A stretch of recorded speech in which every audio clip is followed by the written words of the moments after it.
Good evening all, and welcome to another webinar in this series that we're presenting for your TAE qualification. Tonight will be the first night in a new block of information for TAE TAEASS401B, Plan Assessment Activities and Processes, and tonight is part one, the basics. So welcome to tonight's webinar. As it says here, with an overview of tonight's topic, it's about assessment. We're going to move on a little bit from the stuff that we've been presenting over the last couple of weeks in relation to using training packages to meet clients' needs. This webinar is the start of the assessment cluster. Within the assessment cluster, we're going to learn much deeper about the whole vocational education and training sector, and more importantly, the competency-based training and assessment part of our sector. Assessment is such an important part of what we do. It's actually the cornerstone to which everything else fans out. So it's important that we get a good understanding, and it will help cement some of the information that we've gone through over the last week or two. At the same time, it will also take you in new areas of information and new learning.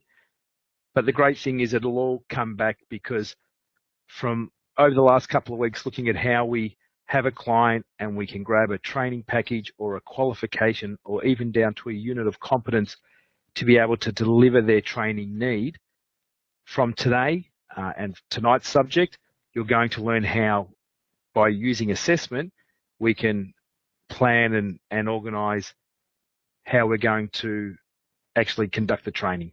And that'll make sense in a second. And finally, we'll have a Q&A session at the end. And hopefully, with a bit of luck, I will also explain how to type in those PDF assessments and at the same time be able to save that work that you've done. So topic one will be about an orientation to assessment and evidence. Topic two, we'll actually look at assessment itself. And then topic three will be assessment methods and the RPL process. So just three topics to go through tonight, all very much inlaid with one another. They will coincide with the prezzies that are on the portal. In actual fact, the information in this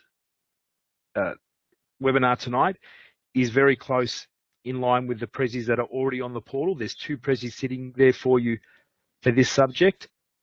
Tonight's PowerPoint will have a little bit more information than what's in the first prezzy, but you will notice a nice correlation. So you'll be able to read. For those who like to read, you'll be able to read that material and take it on board. And those who would rather listen and watch this video once we upload it onto the portal, you'll be able to.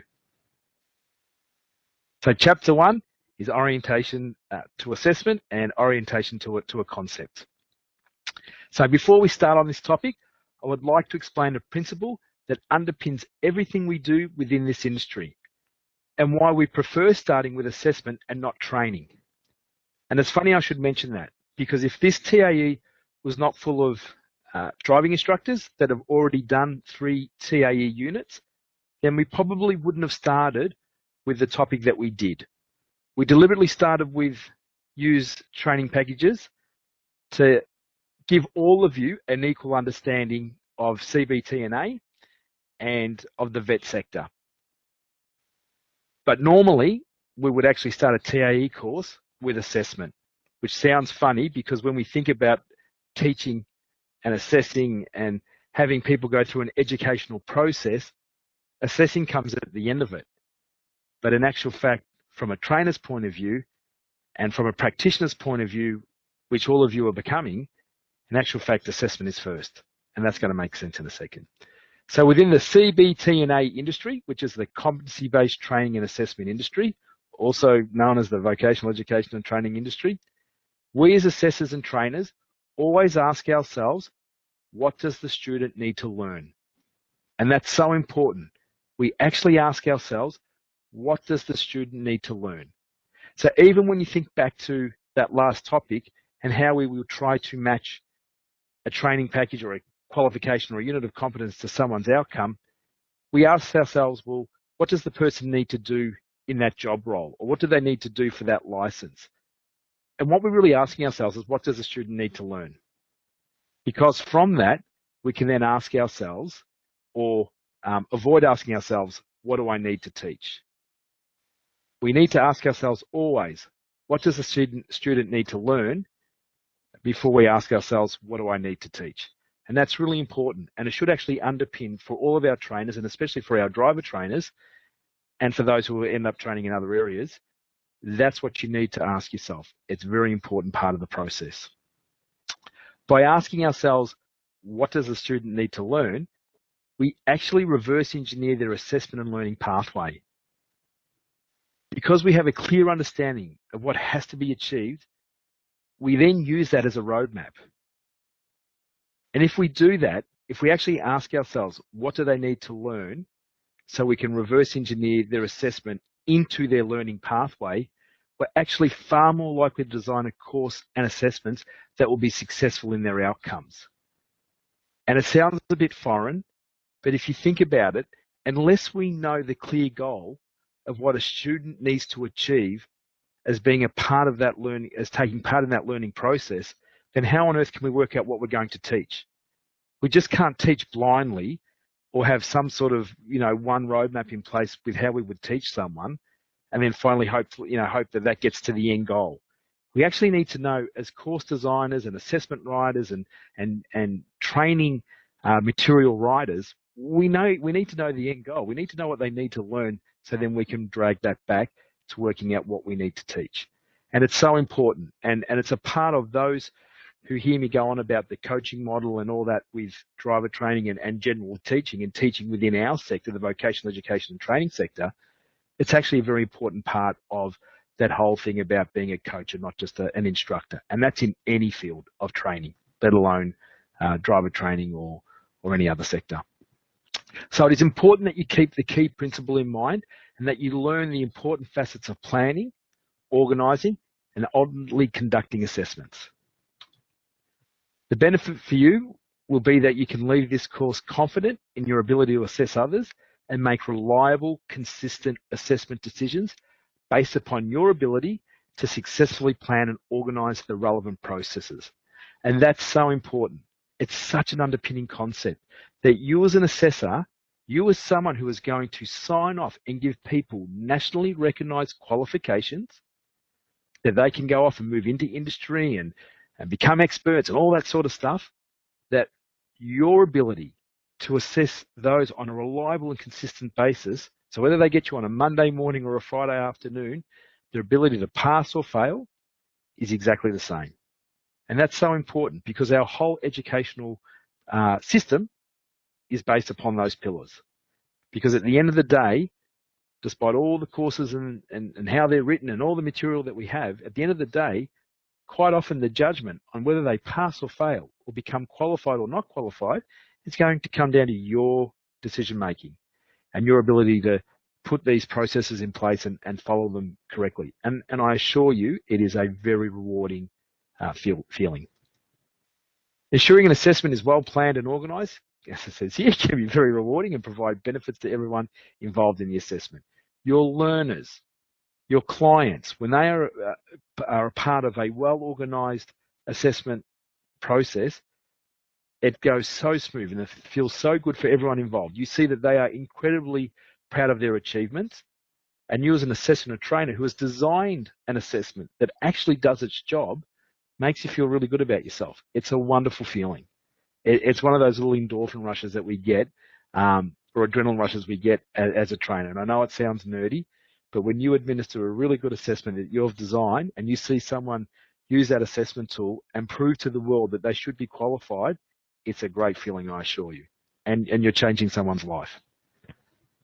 So this learning topic looks at the basics of what assessment is, why assessment is carried out, and some general information about assessment, including why we assess, the types of assessment, the principles of assessment, and you can see I've bolded that because it's important, evidence requirements, and again in bold, the rules of evidence, and you'll hear us talk about the principles of assessment and the rules of evidence all the time, assessment methods and tools, and then the actual RPL process or the recognition process.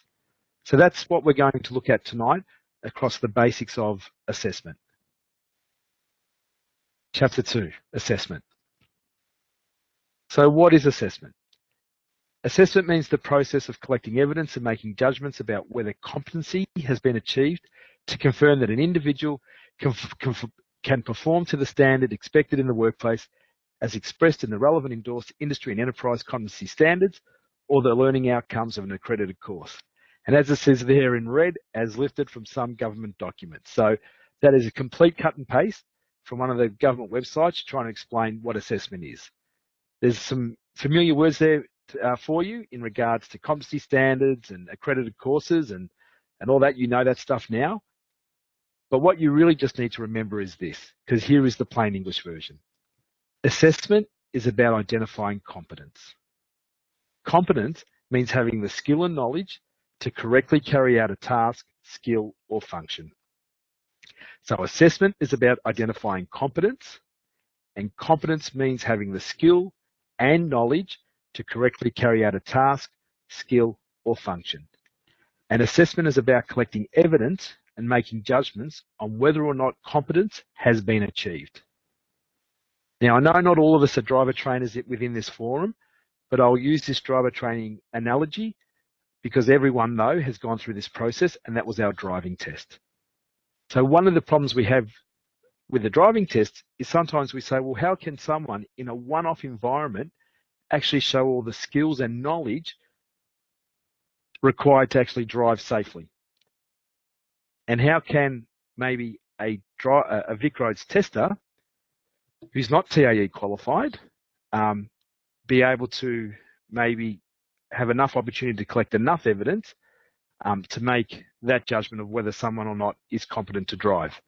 Because at the moment in Victoria, with all the changes and improvements they've made, we still have people that go through a drive test and then are 30 times more likely to wrap themselves around a pole or a tree the moment they leave the VicRoads office. So does that then mean that the drive test struggles to identify competence, and that ability to judge skill and knowledge to correctly carry out a task, a skill or a function maybe is not provided in a one-off half-an-hour drive test? So for our driver trainers here, and also for the others that will move into industry in other areas, you are going to be able to understand and ask yourself sometimes these questions. How on earth does that assessment really allow someone to be able to prove competence? And that can be hard because there can be quite a lot of competing facets when we design assessments and administer assessment processes. So we assess to determine a candidate's current skill level and understanding of a topic, subject, or criteria, and that's known as their current competence. We determine if a student has achieved competence, and we tend to see that as a summative assessment, that we wait for someone to go through the learning process and we assess them at the end.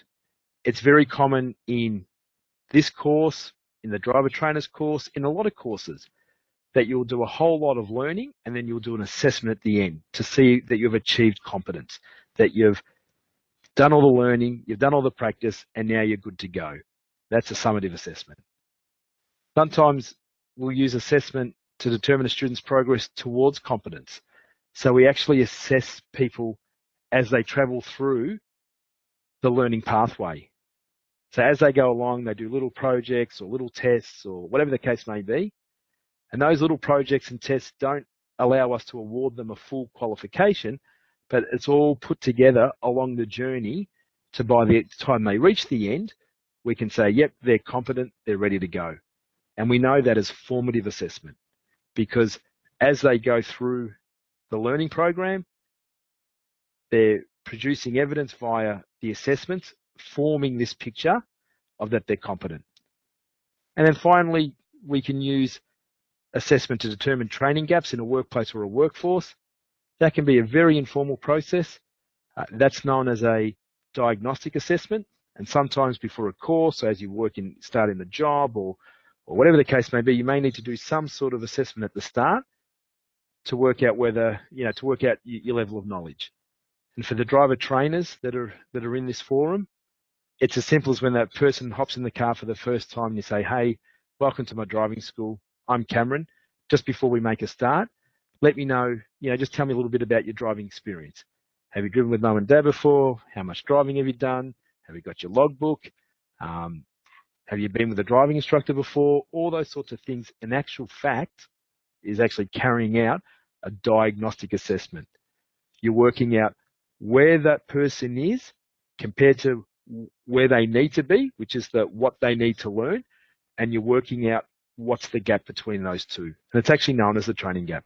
Their current competency compared to the required competency, and we do a diagnostic assessment because that way we can recognize the training gaps and then we can formulate the training appropriately.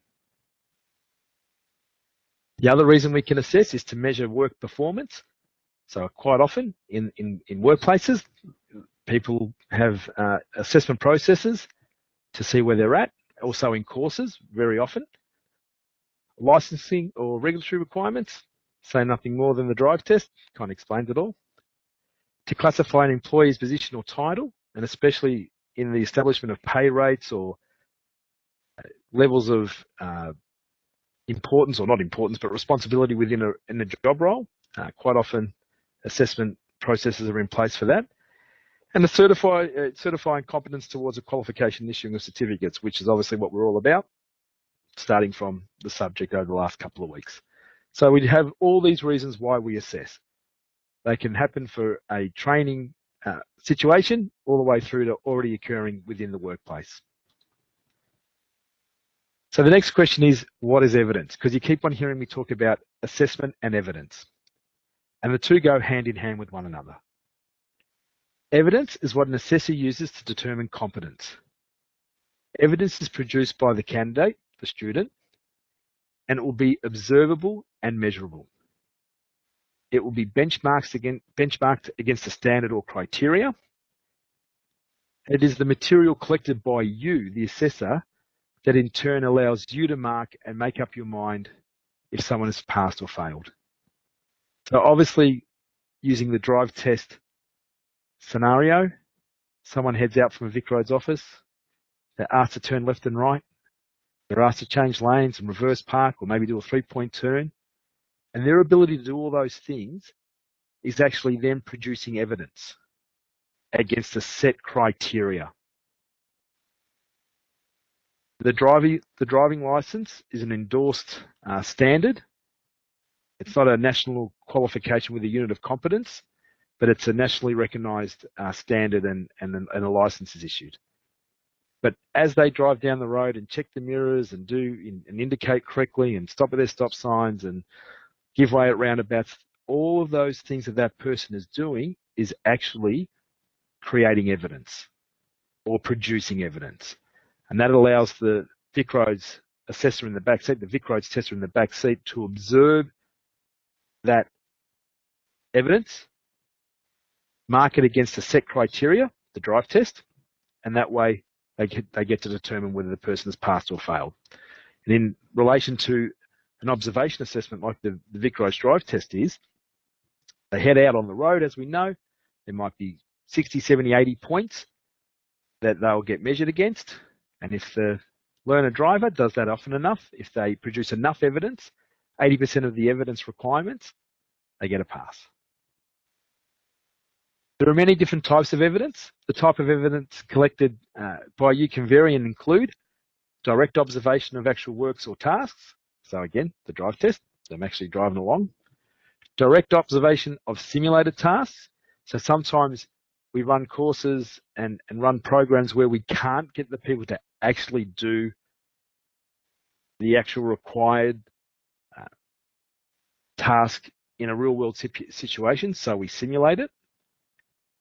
And we also have theory assessment answers typed and written down, to say the least. We can have our students provide answers for theory questions verbally. We can actually use third-party reports. So someone says, I do this at my job, and we hand over a third-party report to their manager or someone who's in charge of their learning in the workplace, and they say, yes, Cameron, Bill does three-point turns as a part of his job every day on 422 different situations. So, yeah, so that's them saying that they do that. we have to ratify that, but we can use, like I said, third-party reports. That's evidence that we don't directly see. We can have evidence gathered and compiled by the candidate.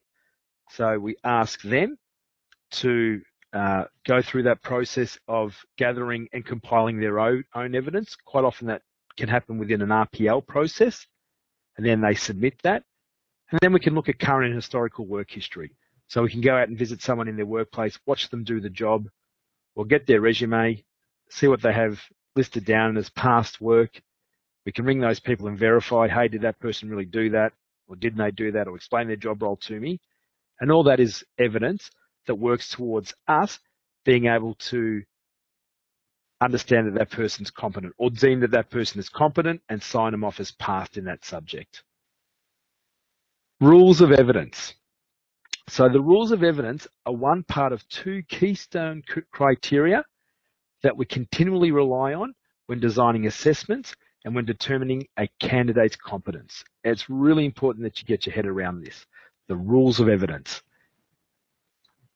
The rules of evidence is the first of this key criteria we depend upon in determining competence based upon evidence. We always ask ourselves, does this student's evidence contain validity, authenticity, sufficiency, and currency? And I'm going to run through all those over the next few slides, so I won't give you a plain English version right now. So validity. This rule addresses the question of whether the evidence gathered or collected reflects the actual requirements of the benchmark. If the benchmark is a unit of competency, we have to ask ourselves, does it address the performance criteria? And I know we haven't had a real big look at units of competence yet, but we will on Saturday. Does it cover the required skills and knowledge? Does it include the critical aspects of evidence? And does it encompass the guidance of the range statement? So that'll all make sense come on Saturday. But with those units of competency, we have all those parts that make them up, those individual subjects. We have all those things that they say, this is what a student must be able to do. And we need to ask ourselves that when this person is doing that task, is that valid? So in some ways, if we think about, again, a driving test, under the rules of evidence, if we were to say to someone, at the driveway, turn left, and at the next street, turn left, thanks, and at the roundabout, turn left, and at the next street, turn left, thanks, and the driveway on the left, turn left, please, and head back inside the building. Would a driving test that contains, 4 or 5 left turns really supply us, the tester or the assessor, enough valid evidence that that person could go out and drive by themselves on Victorian roads, interacting with traffic in all places and spaces, to say the least? And of course, even though that drive test would provide some evidence, it wouldn't exactly be valid against everything that would be in the Vic Roads drive test criteria, which talks about left turns, right turns, lane changes, head checking, and all the other judgment and speed control and all those other things that it requires. So a drive test that just turns left 4 or 5 times would not provide valid evidence against all the criteria in that Vic Roads drive test book. Now, does it encompass the irrelevant employability skills in regards to units of competency, and does it cover all the LLNN requirements or the dimensions of competency, which we'll talk about in coming weeks? And does it meet the specifications without asking more of the candidates than is necessary or possible? And that's important also, that when it comes to the rules of evidence and validity, that one, does the evidence they produce cover what's required by the unit of competence or the license requirement or whatever the case may be? And at the same time, is it not going too far? Are we, if we have some sort of assessment that asks a possible nurse or a trainee nurse to perform brain surgery, then we've gone too far. The evidence required by that nurse, that trainee nurse, goes far too far if we're asking her to conduct brain surgery, because that's far beyond anything that would be written in the qualification for becoming a nurse. And once again, I've used a terrible nursing scenario just for you, Sarah. Cool. So does it encompass the relevant employability skills, language and literacy and numeracy skills, and obviously now we have foundation skills, and does it meet the specifications without asking more of the candidates than is possible? And I seem to have repeated this this slide, so we'll let that one go. And Alex, if you want to, I can do some elevator music so you can edit this one out. Cool, but ensuring the evidence will be valid needs to cover all the requirements in the benchmark. Sufficiency. This rule of evidence addresses the question of whether enough evidence will or is produced to make a decision about the candidate's competency. This is one of the most difficult aspects of competency assessment. So a classic case again is my 4 or 5 left-hand turn drive test. Not only would that test not supply enough valid evidence against the drive test criteria, but it most importantly would not provide enough sufficient evidence. And it's a hard thing to ask yourself. How much do we teach, or how much do we get anyone to do anything before we deem them to be competent? And that's going to be something that you're going to wrestle with as you create assessments and training programs, but especially the assessment process for all the different qualifications that you may do that for in the coming years.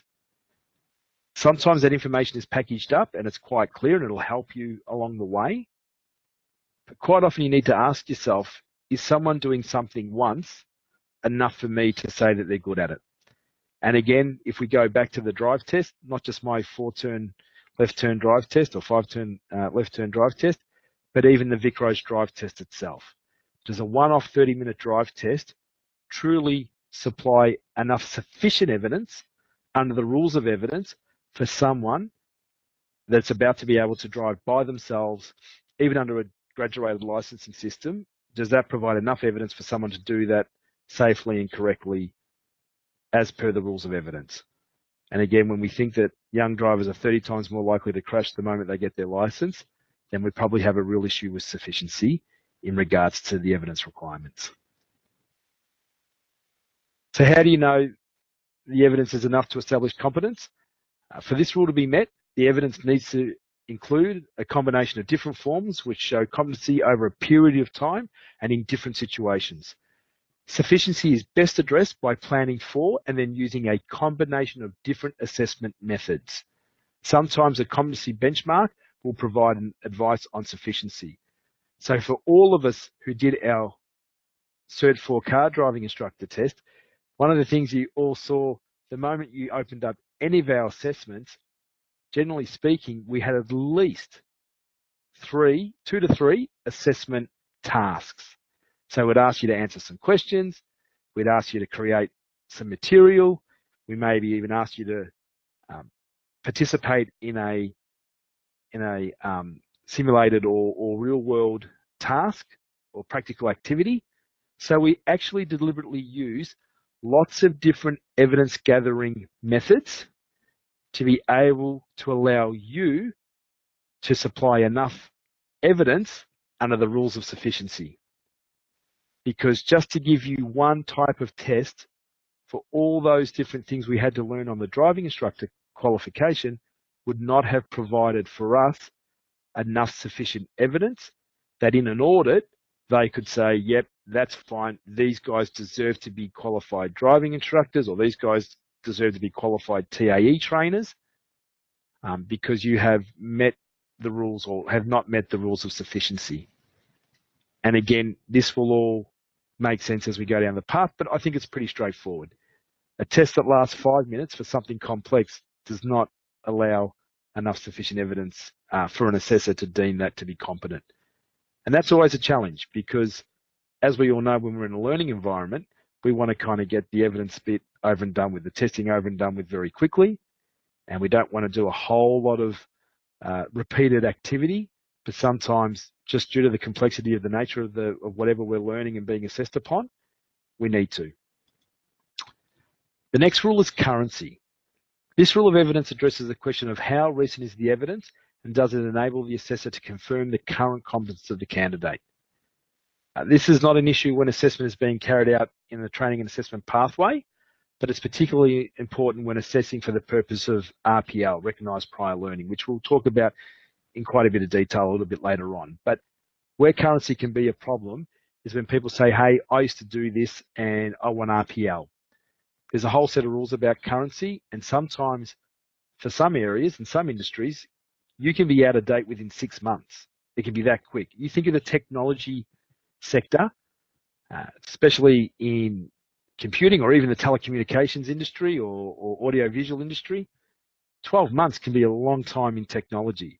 So you could have had someone who studied a qualification in IT or audiovisual technology that's 3 or 4 years old, and in some sectors of that industry, they'll say, well, unfortunately, that's just too redundant. That's just too old. And especially for you guys, if you move into a sector like ours, us with an RTO or with a TAFE, you'll get people come up and say, yeah, I used to do this. I used to do this 15 years ago.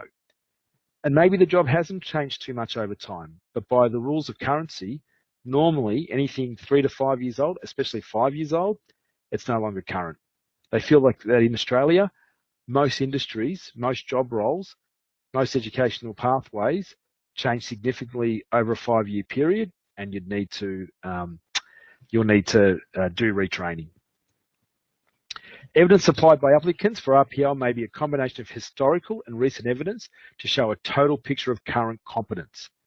When planning an assessment, you need to determine whether the evidence gathering opportunities you have chosen will enable the candidate to demonstrate that he or she has current competency. For example, is able to currently meet performance specifications of the unit of competency. And that's so important because as we've gathered from the last subject, qualifications and their individual subjects called units of competency get updated all the time. And they may have done a very similar unit of competence to the one you're teaching and assessing on, but because it's 4, 5, 6 or 7 years old, some units of competence will say this one, the one that person did, is no longer valid. It's been superseded and it's not equivalent. Some units get updated and they'll tell you that the old unit is equivalent to the new unit. It takes all the hard work out for us. But sometimes over the journey, industry will say, well, hey, this old unit of competency, this old subject had the people doing this, this, and that. But since that came out, we've had this new machinery come into the workforce. Virtually every factory that does this job now has that machinery, and we've had to add into that unit of competency, that subject, people being able to use that machinery. So therefore, their old unit, their old qualification, it'll say not equivalent. It doesn't meet the new criteria. So despite the fact they may have done 95% of the same stuff, that new 5% says, no, the evidence that person produced to get that qualification is no longer current. It has no currency. They will have to do the new subject. And other times they won't. It'll say, no, we updated, we changed, but at the crux of it, it's virtually identical, and that's okay. And that makes it a little bit easier for you, especially in the RPL situation. And then finally, for the rules of evidence, is authenticity. And this is a big problem, and it can be a problem sometimes in our courses when we have people helping each other because we want people to help each other, but this can be an issue. This rule of evidence addresses the question of whether the evidence is the candidate's own work. Evidence gathering activities such as direct observation or verbal questions produce authentic evidence easily because the assessor sees the candidate's skills or hears the answers to the questions. A classic case for us when we're training, we can have people hand in work and they seem to be handing in all these this great work, and yet at the moment, just in general conversation, we happen to ask a similar question, we get tumbleweeds, we get silence. And then generally speaking in the class, maybe only 1 or 2 people can answer the questions and everyone else can't give me anything. And normally we know that's when maybe authenticity is a bit of an issue within that environment, that maybe we've got a couple of people, doing the right thing and helping their fellow students out, but those students are taking a little bit too much advantage of that work and not sort of using it as a back marker to learn themselves and make themselves better, but kind of try to use it as a bit of a freebie into the qualification. And it can present, not always, but it can present quite often in group scenarios. And like I said to you guys on Saturday, we want you to help each other out. We want you to work together, but always remember that authenticity can end up being an issue if 12 people hand in word for word same answers, unless our assessment was written in a way that allows for you guys to provide evidence that's very similar. Other assessment methods, such as projects or written work, may need further authentication. This can be achieved by using more than one method. For example, a project plus a follow-up interview to clarify the project stages, or supplementary information in the form of a third-party report for managers or supervisors. So there are ways to bolster that if you've got issues with authenticity, or at the planning stage you say, hey, this is all project-based. They're all doing it away from us seeing them do it in the classroom. So let's just bolster that with maybe a little bit, like you said, an interview afterwards where we just get them to give us a bit of verbal feedback on some of the different questions, or we speak to the managers or supervisors and get them to also verify that the people are doing this as a part of their work, and we can deem them to be competent. It may not always be appropriate or feasible to directly observe or directly question the candidate, so there will be times when this may need to be verified by a third party, such as a manager or supervisor. If documentation is used, it must be verified. Using a range of assessment methods will assist with establishing authenticity through the cross-checking of evidence. Using a range of assessment methods will assist with establishing authenticity through the cross-checking of evidence. So the principles of assessment are the second of the key criteria that we use as a cornerstone when designing assessments. We have the rules of evidence and we have the principles of assessment. And that's why these two were bolded a little bit earlier. They're the two underpinners that we use, or underpinning or cornerstones that we use as we go through and design assessment, assess people and deem them to be competent. The rules of evidence and the principles of assessment. As assessors designing and creating assessments, we are continually asking ourselves that the assessment we are creating meets the principles of assessment. So the rules of evidence talks about what a student must show us or demonstrate to us to be deemed competent. The principles of assessment is what we use as a benchmark when creating that assessment. The principles of assessment are flexibility, reliability, validity, and fairness. Flexibility means that the assessments are organised to reflect the client's circumstances and needs. So if you happen to work, if I'm doing a driving test in heavy vehicles and you are a bus driver, and yet the other person I'm testing on that day is a truck driver, can my drive test allow for the fact that your test is going to be in a bus and his test is going to be in a truck? Is it flexible? Can I take that assessment, not compromise what's required to be deemed competent, not affect the evidence that can be produced in order for you to demonstrate your competence, but is it flexible enough to be able to take that from one scenario to another? Because it would be inexcusable for me to write a test for driving a bus that doesn't apply for the person driving a truck, but when I get there, I go, oh yeah, sorry mate, unfortunately you're failed today because of this, this and that. And he goes, but mate, that's stuff to do with bus driving, not truck driving. Yeah, bad luck, bud. That's just where it's at. That's what the assessment says.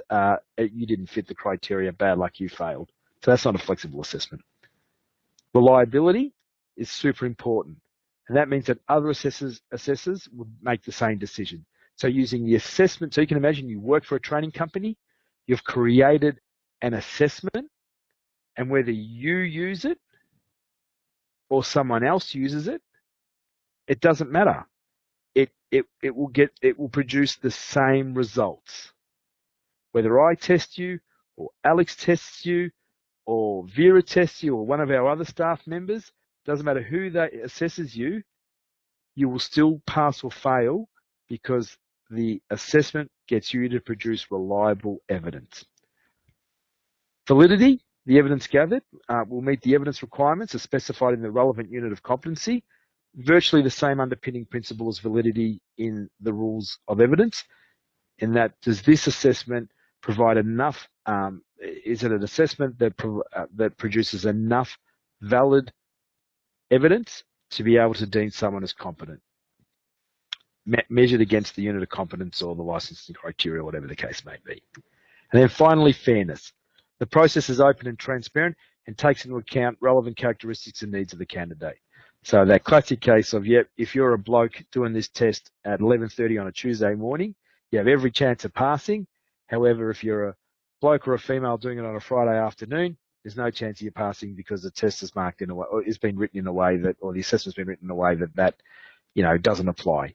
So obviously fairness is really important. Whether you do a test, depending on, doesn't matter what time of day you do the test, who you are, and whatever the case may be, that the assessment allows you to produce evidence that is easily measurable and observable.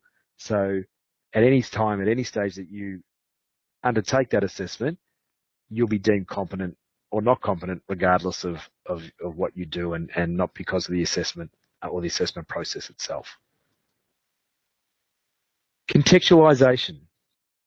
Contextualization is the addition of industry or enterprise-specific information to a unit of competency to improve the standards relevance to industry.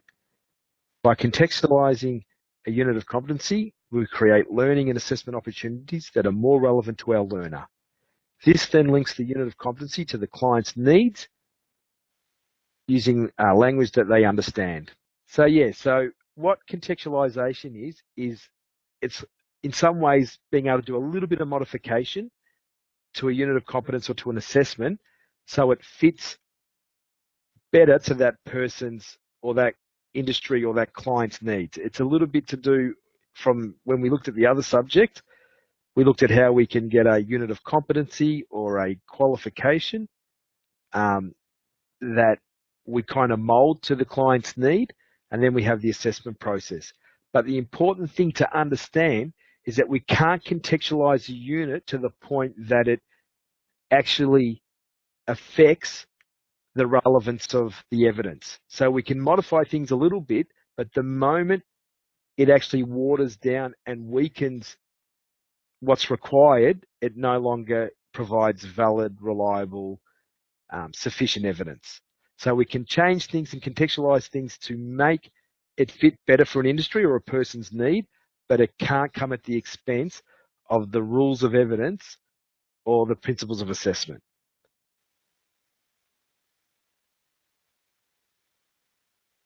Competency-based assessment. So competency-based assessment is the gathering and judgment of evidence in order to decide whether a person has achieved a standard of competence. And that's important to understand because I guess at the end of the day, that's what I've been talking about. All about this evidence and how these people create evidence so we can make a judgment of whether they've passed or failed, or whether, more importantly, they're competent or not competent. So competency-based assessment is the gathering and judging of that evidence in order to work out whether someone's achieved that standard of competence. And it's work-focused, it's criterion-referenced, it's standards-based, and it's evidence-based. So obviously to be work-focused means, does that evidence fit back into the workforce? When we say it's criterion-referenced, well, that's when we talk about, does it meet the units of competency's needs? And all those things that we talked about within within a unit of competence. When we say, is it standards-based? Well, some job roles and functions are categorized by standards or Australian standards. And a classic example of that is the course that we have just written for fire hydrant checking. Alex has just put together a whole qualification that was written off the Australian standard. There was no real unit of competence for that qualification. It was mainly based off an Australian standard. And then, is it evidence-based? And of course, the evidence is your knowledge, your ability to do the job, your ability to answer verbally the correct answers, your ability to produce, if it's something where you need to produce something, the work that you produce, whether it's a couch, a car, or a salt and pepper shaker or spice rack, so to speak, which Homer Simpson could never do too good. That evidence can become in many different forms in relation to knowledge, skills, and demonstration of work skills, or the production of an actual item. Alrighty, Chapter 3, Assessment Methods. An assessment method is the technique used to gather evidence. regardless if we're assessing candidates against one another, as in the VCE ATAEASS score. And for those of you, I'm not sure when I think of our group, how many people have children that have gone through the whole VCE thing. But for a lot of us, we understand that the ATAEASS score, that score that Year 12s get at the end of the year, is actually where they came in the pecking order of all students in Victoria. Or is it criterion referenced against a reference assessment that is based upon an agreed recognition standard, i.e. the Vic Roads drive test? So a classic case, your client heads out on a drive test, or a client of ours is engaged in a education program that you're running, or any, nationally recognised qualification. We don't base the results against other students. It's just the criteria. The student heads out, does the assessment, and the evidence they produce is marked against the criteria. They're not marked against one another. Another classic case of what we call a norm referenced assessment is an Olympic event. Everyone gets at the start line. Everyone has to run down the Olympic track for 100 meters as fast as they can. And the guy that gets there first, or the woman who gets there first, gets the gold medal. And we say, she's the number one, or he's the number one. The person who comes second gets the silver. He's the number two, and it goes through. So that's a classic case where we had the same assessment process of everyone running 100 meters down a track. They all had to do it at the same time under the same conditions. However, where they came determined whether they were, how we assessed them, of whether they were the number one and got the gold medal, or came last and finished in 10th. Driver's licenses, qualifications like the one you're doing now, they are marked against or referenced against a criteria. And it doesn't matter whether your fellow person sitting beside you is the smartest person in the class, or the other person on the other side of you is maybe the person who's finding the course the hardest. It doesn't matter. Your individual answers will just be marked against the criteria. And that allows for fairness as well. So there'll be a set of techniques and methods in place to gather that evidence. So whether you're a norm referenced, one against each other, or criterion based, where it doesn't matter what we do, we're just measured against that criteria. There's a set of methods in place to make that work. Assessment methods can include structured activities like role play, simulations, assignments, presentations, and activity sheets. It can also include questioning that includes written questions, verbal questions, self-assessment pro formas, oral and written exams, and interviews, where all the above is used and considered. So there are lots of different ways that we can actually design an assessment and run an assessment. And an assessment doesn't have to be multiple choice and question and answer. There can be lots of different things that you can do to create evidence. And the really good assessment writers find amazing ways to get people to produce evidence. And the really good assessments are fun and for the students to be a part of, no matter how serious it is. It's an enjoyable experience. And likewise, it's an enjoyable experience for the assessor. Some people, or most people, don't really enjoy, or hopefully don't enjoy, assessment situations where learners are put under, or students are put under the pump, and they have all the power, so to speak. It normally, generally speaking, the assessors that I know in this industry as qualified assessors don't tend to enjoy that process. And if you do find that you really enjoy that process, then you need to probably have a bit of a look at yourself in the mirror. And I know all you driving instructors are starting to laugh when you think of all those little people in uniforms that seem to get a big kick out of being a drive assessor or an LTO for Vic Roads, and how they behave having that role. But that's another conversation for another day. Assessment methods can also include third-party reports, like we said before, so managers and supervisors write a report saying, yeah, Jenny does do 3-point turns as a part of her job driving the van. Portfolios, finished products and work samples, and that's important because obviously for those who did a trade subject in high school, or for those who were done a qualification in manufacturing, quite often you producing the product that's required is a part of your assessment process. And then of course there's checklists. We watch you do something and we click away and notice that as it goes through. An assessment tool is a document that contains the procedures, information, and instructions for the assessor or candidate relating to the use of assessment instruments and assessment conditions. An assessment tool also includes all assessment instruments used to gather evidence, such as a profile of acceptable performance measures, templates and pro formas. So you guys who are all familiar with our assessment tools know that there's the front page that kind of gives you a bit of an overview. There's a unit descriptor, a few other things, and then you get to that page that tells you assessment 1 is this, this, and that with its little tick boxes. Assessment 2 is this, this, and that. And then assessment 3 is this, this, and that, and it tells you what you need to do. And there's a declaration there saying where you sign saying I did the work, and there's another declaration where the assessor says I'm the one who assessed them. And then you'll have all the student instructions, instructions to student, and it'll say this assessment is an open book, and it tells you it gives you instructions on what's required in that assessment you're about to undertake. In our master copies, in our trainer copies of those assessments, which you guys wouldn't have seen, there's actually another whole set of information there for the trainer saying, in this assessment, you are to conduct a 10-minute question and answer. You are to put the students in a room, one at a table. You are to make sure they have, and it tells the assessor how to do the assessment. So these assessment tools that we create not only has the questions and tells us, the questions and the requirements written down for the student, but actually will tell the student how the assessment's going to work and what they need to do. And it also tells the assessors what they need to do and what they need to look out for, because that's how we create, under the principles of assessment, that reliable, fair, valid assessments, and likewise the evidence then meets the rules of evidence. So those principles of assessment, validity, reliability, fairness, and flexibility, all need to be and are taken care of when we write great assessment tools to tell people what they're going to do and how they're going to do it, and tell the assessors how they're going to actually do their job. And you guys are going to create those. Assessment tools will have specific questions or activities. Will have evidence and observation checklists, checklists for the evaluation of work samples, candidate self-assessment materials, the procedures, information, and instructions for the assessor and candidate relating to the use of assessment instruments and the conditions for assessment. And you can see here when I read all this stuff how this means that we can write an assessment that meets the principles of assessment.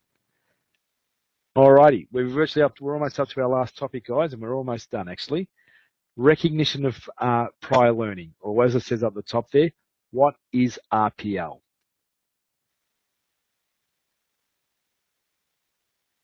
Cool, and as you guys just see, I've gone quiet there on the left hand because I was just reading Alex's left hand side. Alex, it's exactly correct, and in actual fact, if you all read on the left hand side there, Alex's comment, the fire extinguishers course that he just wrote, the master assessment tool is 64 pages long, and in actual fact, Alex even produced bigger ones for our personal trainer course. I think, correct me if I'm wrong, Alex, I think you had a couple of 75 to 95 page documents. I might be wrong there, and if I'm exaggerating or not exaggerating, if I've got it wrong, then feel free to correct me. I'm not embarrassed, but if I can remember right, yes. Fitness had a 174 page master assessment. 174 page master assessment. Now, thankfully for us, guys, we're not going to be writing 174 page long master assessments. We're going to keep our stuff to fairly simple stuff, so they won't be that big, but that's exactly us meeting the principles of assessment and the rules of evidence and doing that correctly to meet audit requirements. Sometimes we're writing assessments that big, and I kid you not, when Alex, like Alex just said there, it did his head in 174 pages on one assessment. It was nuts. Back to RPL. Recognition of prior learning is an assessment process that assesses an individual's non-formal and informal learning to determine the extent to which that individual has achieved the required learning outcomes, competency outcomes, or standards for entry to and/or partial or total completion of a qualification. RPL is based on the idea that we are not blank slates. Instead, we each have a wealth of life and work experiences that might be relevant to a qualification that we are studying. So it's a classic case where you go off to a course and you think to yourself, well, I actually do this a lot in my job. So you might say to the person, hey, I've heard of this thing called RPL. What is it? I think I want to apply for it. I won't go through it too much now because I'll go through it later. What RPL ends up being, and what a lot of people think RPL is can be quite often two different things. But what it does here, it says, hey, if you do have some sort of experience, we want to recognize that. We don't want to or need to make you reinvent the wheel if the evidence you put forward under RPL meets those rules of evidence. That you don't say to me, no, mate, I was a driving instructor 25 years ago. You can just pass me through this course. No, I can't, because even though you may have been a driving instructor for 10 years, your evidence that you were qualified and did the job all that time ago means that your evidence under the rules of evidence is no longer valid, sufficient or reliable, so to speak. But especially with the validity and the currency. Sorry, currency is what I was really looking for there. RPL lets us give credit for the knowledge and skills that a person might have, meaning that they might not need to complete all parts of the qualification. And that's really important. RPL lets us give credit for the knowledge and skills that a person might have, meaning they may not need to complete all parts of the qualification. It is very, very rare, and it scares Alex and I when we have people come up and say, hey, I think I should RPL your course, and they give us some certificate from another provider that's shown that they've completely 100% RPL'd another qualification. The thought that you can RPL a whole qualification should be very few and far between, but it can happen because, as I'll mention later, those with the wrong mindset can obviously take advantage of that situation, but I'll talk about it a little bit later. So it does not matter where or how you gained that knowledge, those knowledge or skills, as long as it is clearly linked to the unit of competency from the qualification, you should be able to apply for RPL. Now, RPL commonly involves previous study, whether it's formal from a TAFE, school, uni, whatever the case may be, and informal evidence, which includes, maybe education from a community sector, workplace training courses and the like. So sometimes as a part of your job role, you would have done some PD, some professional development. That's fantastic. That all can go towards RPL in the pursuit of another qualification. And obviously through work experience, and it doesn't matter whether it's paid work or unpaid work, if you've been doing that work and you've done that job, it should be able to allow you to apply for RPL, and just through life experience. But again, all this stuff is underpinned by the rules of evidence and not so much the principles of assessment, but especially the rules of evidence. It does not matter how or where the knowledge skills were gained. What does matter is that the knowledge skills can demonstrate your competency in the parts of the qualification that you are seeking credit for.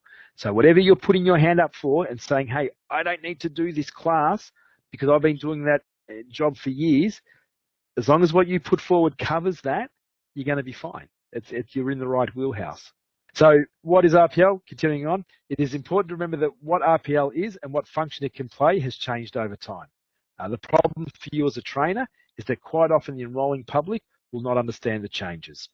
And that's so, I can't underplay this enough. In the old days, people kind of said, well, I think I qualify for RPL. They would come up and say, yeah, I used to do this job and this is what I used to do. And yeah, I've been doing that for years. So therefore, can you give me the whole qualification? And for lazy, greedy RTOs and TAFEs, that suited them fine. It was like, yeah, I'll take your money and I'll give you a qual, and hey, I don't have to do much work, and you don't have to do much work, and we're all winners. And for a lot of people, they thought RPL meant that they would actually get a reduction in the cost of their enrollment fee. But they were actually mixing up another thing called direct credit transfer.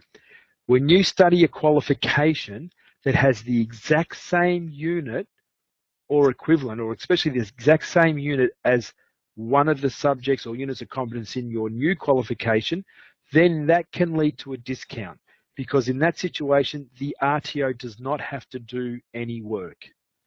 But RPL, when it's done correctly, actually means a lot of work for you, the assessor. As it says here, historically, RPL has been used incorrectly. RTOs and students used RPL as some sort of magic carpet ride to a quick and easy qualification. RPL is not a shortcut to a qualification. RPL at best is a shortcut to assessment. And so many people don't understand that. It doesn't shortcut you straight through to the qual. It normally says, when done correctly, you don't have to come for 6 weeks to do all the learning. Here's the assessment. I'll let you do the assessment and you can demonstrate your recognised prior learning. So as it says here, RPL stands for recognised prior learning. It does not stand for recognised free pathway to a qualification, so an RTO can earn easy money and a student can complete a qualification with no work. And that's what RPL used to be for a lot of people in the past. It was that it stood for some sort of free pathway for an RTO to make easy money and for people to get a qualification with no work. That is not what RPL is. RPL allows a candidate to bypass training and move straight to assessment. RPL is designed to save you time and recognise your acquired knowledge. RPL does not necessarily save you money. Proper RPL is a trainer-led process using pre-approved RPL kits and documents. They are large and exhaustive, and they have to be, because the RPL process has to be underpinned by the rules of evidence. We just can't have someone go, yeah, nah, mate, I did that for years. And you go, yeah, that's fantastic. That, of course, completely signs off everything that needed to be done in that unit of competence. So as Alex has written here on the left, another benefit of RPL equals if the assessment requires a participant to demonstrate evidence over a period of time, such as 18 hours, RPL can be used to shortcut the 18 hours, not the assessment itself. And when we do RPL, we have a very exhaustive kit. I can spend 2 days on getting you RPL in two or three subjects. And of course, that's why there is no discount in our RPL, because if you have a choice of either kind of participating and doing the work, or if you want the RPL process to happen, then we are more than happy to do it for you, and we are more than happy to participate in that process. But because all of a sudden I have to take 2 days out of work to do that for you, well, you know, that cost has to be covered, and that cost gets carried on, and hence why a lot of people that do RPL properly will not discount their enrolment fee. And it quite often means that you're getting or be participating in a proper RPL process. Anytime you have an RTO go, yeah, if you RPL stuff, we don't charge you, that worries me. If they say we don't charge you for direct credit transfer, that's fine. That's understandable. But RPL, there's a lot of work to be done in RPL. And that's why it should not be discounted, and I'd be worried if it was. Alrighty, so summary, guys. So in this presentation, we explored some of the basic information in relation to evidence and assessment. Ensure that you follow up this presentation with any other learning material found on the student portal, as well as any purchased learner guides. Again, guys, the learner guides in the portal are worth reading. They really are. A lot of tonight's content has been based around that information. Read the learner guides. You don't have to do any of the assessment work in those learner guides, but feel free to have a read of it. Any question, guys, as we go on? Go for it, Jules. You had something? No, I'm fine. I'll see you Saturday. Awesome, guys. No worries, Jules. You can just come straight from, you know, being up. So it's all good. So no worries, guys. Yeah, I'll be going from the soccer to the class. Yeah, exactly. It's going to be coming straight from the soccer. So awesome. No worries, guys. If there's no other questions. We'll see you Saturday. Yeah, absolutely. Thanks, Jules. Take care. See you, guys. Thank you for tonight. This will be uploaded tomorrow. Any questions or queries, let us know. We'll take it from there. Thank you, and I bid you all a good night. Thanks, Ken. See you guys. Good Bye. night. Thanks a lot. Bye.